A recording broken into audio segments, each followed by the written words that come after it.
of decisive action against terrorism and taking steps to end infiltration. It promises to speed up defense purchases, though this will raise questions about how defense spending is not commensurate with its needs. The manifesto reinforces the party's commitment to the Citizenship Amendment Bill, and while the BJP has sought to reassure the Northeast that its concerns about an assault on its distinct identity will be taken care of, this is bound to generate a backlash in the region once again. The BJP has also reiterated its traditional position on Jammu and Kashmir of abrogating Articles 370 and 35A. This stand of the BJP manifesto is primarily aimed at appealing to its core base, projecting Modi as the only leader capable of making India secure and the party as the only force committed to nationalism. The second major strand of the manifesto is its focus on rural India. The BJP once again reiterated its promise of doubling farmer income by 2022, a claim most experts are skeptical of. But more specifically, it said that it would invest 25 lakh crore rupees over the next 5 years in rural India. It would expand the PM Kisan scheme of providing 6,000 rupees annually to small and marginal farmers with land holdings of up to 2 hectares to each and every farmer, and it would provide interest-free loans of up to 1 lakh rupees. With these promises, the BJP is clearly trying to address what could be a vulnerability vis-a-vis its electoral prospects in rural areas. The BJP has spoken of further improving India's rank in the ease of doing business, improving the share of manufacturing in GDP, increasing exports, supporting entrepreneurs, identifying champion sectors in which younger people can be productively engaged. The Indian Express, in its editorial titled "The People's Road,"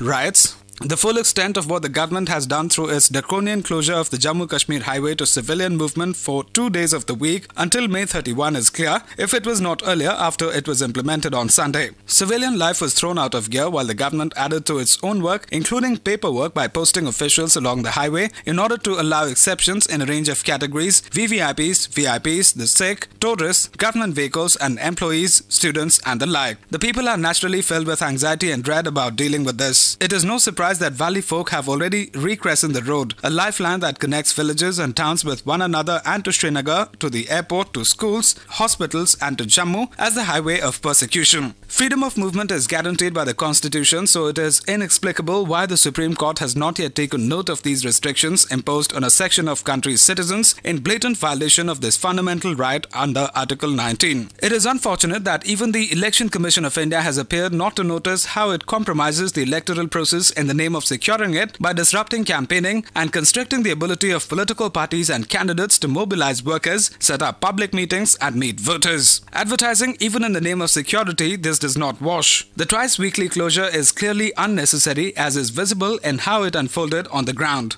During the 13-hour closure from 4 am to 5 pm, under 50 security vehicles passed through the 270 km, while the movement of tens of thousands of civilians was affected. But on Monday, full-fledged security convoys apparently had no problem sharing the road with civilian vehicles. The anomaly can be explained only in two ways. Either those who made up the order had no idea of what they were doing, or, as the people in the valley may fear, it has been imposed as twice a week collective punishment on them. The movement of troops has been a constant in J&K over the last 30 years. Never before has such a measure been imposed, even in the 1990s, when militancy was far more entrenched and more widespread. The Times of India, in its editorial titled "Maldivian Spring," writes, "In a remarkable political turnaround for the Maldives, former President Mohammad Nasheed's Maldivian Democratic Party (MDP) registered a landslide victory in recent parliamentary polls in the Indian Ocean nation. This comes after MDP won the presidential polls in September last year, ending the authoritarian regime of then-President Abdullah Yameen. Both victories not only solidify Nasheed's comeback from exile — he was forced to leave the Maldives in 2016 after a controversial terrorism conviction — but also put Maldivian